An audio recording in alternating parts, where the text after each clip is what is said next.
Avez-vous déjà entendu parler d'un pays dans le monde, mesdames et messieurs, où les politiciens parlent d'une même voix que les terreaux?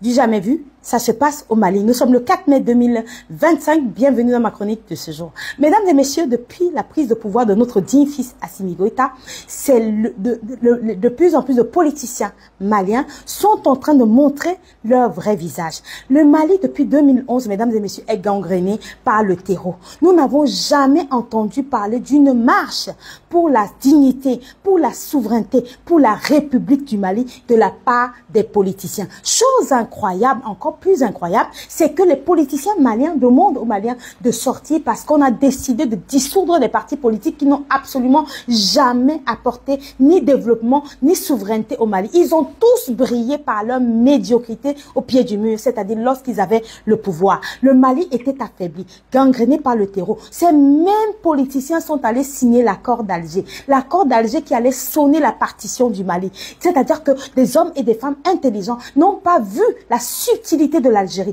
n'ont pas vu la connivence de la France et de l'ONU qui était en train de partitionner le Mali, diviser le Mali pour le donner à une partie aux terreaux algériens qui veulent s'accaparer de cette partie riche. Ils ont fermé les yeux. Ils n'ont pas vu que la France était en train de former nos soldats avec des morceaux de bois, affaiblir notre armée, que l'ONU était de connivence avec justement les terreaux au nord du Mali. Non, pas du tout. Tombouctou, le bateau a brûlé. Ils n'ont pas demandé à la population de sortir, de marcher et tout.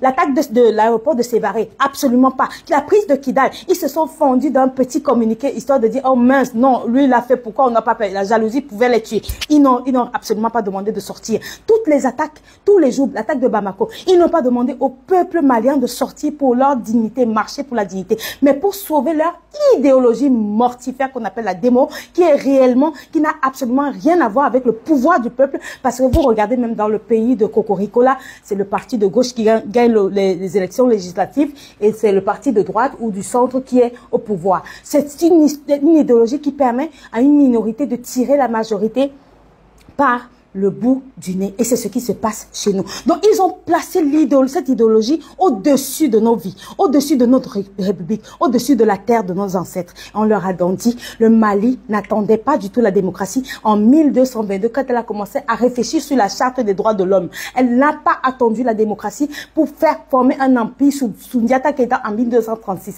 Elle n'a pas attendu la démocratie pour se battre contre les impérialistes. Elle n'a absolument pas attendu la démocratie pour être un pays intègre, qui a une histoire avec des guerriers et des guerrières. Donc je dis à ces politiciens que nous n'allons pas sauver leur idéologie, nous allons sauver la terre de nos ancêtres qui s'appelle le Mali, nous allons sauver notre souveraineté, nous allons sauver notre dignité, mais absolument pas les sauver. Le bateau de Tombouctou a brûlé, on n'a pas demandé aux Maliens de descendre dans la rue pour pouvoir dire leur rage, leur haine vis-à-vis de tous ceux qui meurtrissent notre pays et tout. Et aujourd'hui, on se rend compte que, chose incroyable, ils demandent aux Maliens de sortir et les terreaux, leurs alliés qui font leur sale boulot au nord là-bas pour pouvoir les mettre au pouvoir, leur demandent à la population malienne de sortir. Bravo à cette population qui a veillé depuis vendredi au palais de la culture de Bamako en empêchant dans ce meeting d'hier de se tenir. Le peuple malien a dit, nous allons dissoudre le parti politique comme au Niger, comme au Burkina Faso. Tout ça s'est passé très bien de ce côté, mais au Mali, on se rend compte que les politiciens sont là pour leur ventre. Les gens qui ont brillé par leur médiocrité. Un Moussa Mara qui se lève, qui a dit, quand il a pris le pouvoir, on n'allait jamais sous-traiter notre souveraineté. On ne va jamais négocier avec les terreaux. Le même qui se lève aujourd'hui pour demander de négocier avec les terreaux, pour demander de coopérer avec les gens qui financent le terreau. Donc voilà les gens qui sont aujourd'hui aux abois. Ils savent que la dissolution du parti politique va sonner justement à la fin de leur vie d'abondance. Ils ne vont plus piller, ils ne vont plus voler, ils ne vont plus briller par leur médiocrité. Maintenant qu'on a un homme qui travaille, on demande juste à tout le monde de parler d'une même voix, de prendre au moins des exemples par rapport à ceux qui les financent. Parce que vous savez très bien que les politiciens en Afrique sont financés par les Occidentaux. Même de simples élections présidentielles, ils sont incapables, les politiciens sont incapables d'organiser. C'est l'Union européenne qui finance. Qui finance est celui qui commande. Donc veillez à ce que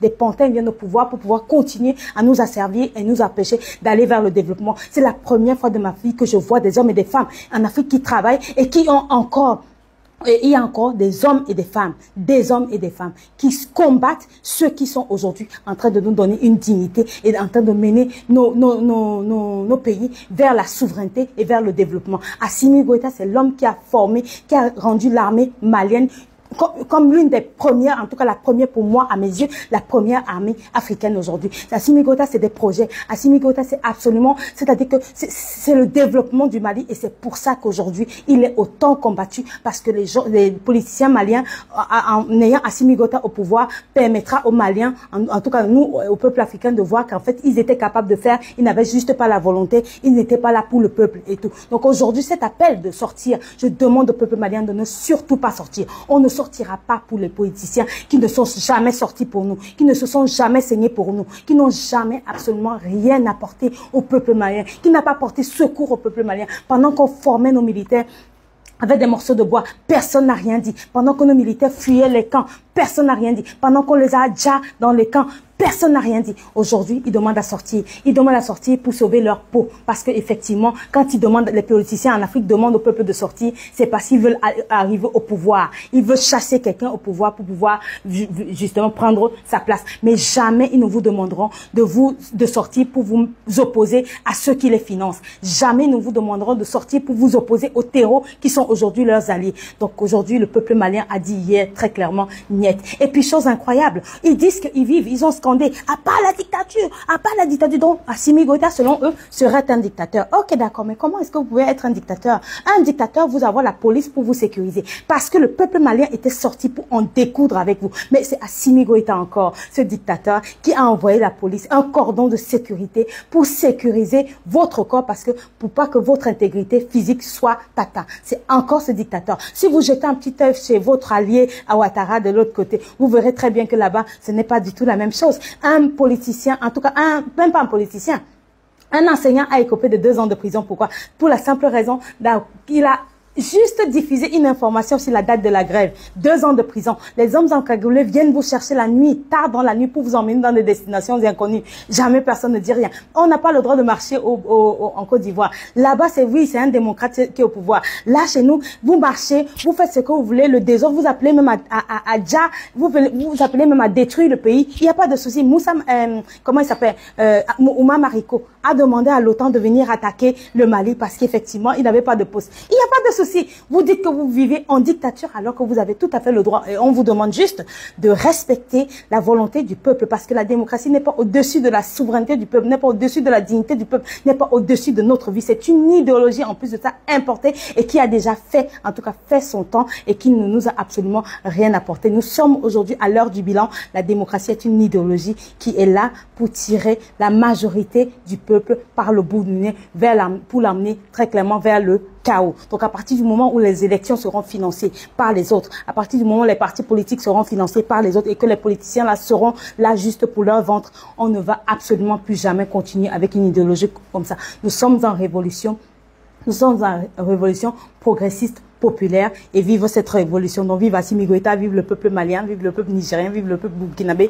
Nous irons à destination et nous sommes déterminés, et le peuple malien vous l'a montré très clairement. Donc voilà, restez à votre place. Vous avez brillé par votre médiocrité. Vous étiez au pied du mur. Vous n'avez pas du tout porté secours au peuple malien, et le peuple malien aujourd'hui est en train de vous dire de lui foutre la paix avec votre idéologie de la démocratie, qui est une démocratie qui permet à certains d'être au pouvoir et justement, et d'empêcher la majorité justement de vivre dignement. Merci beaucoup.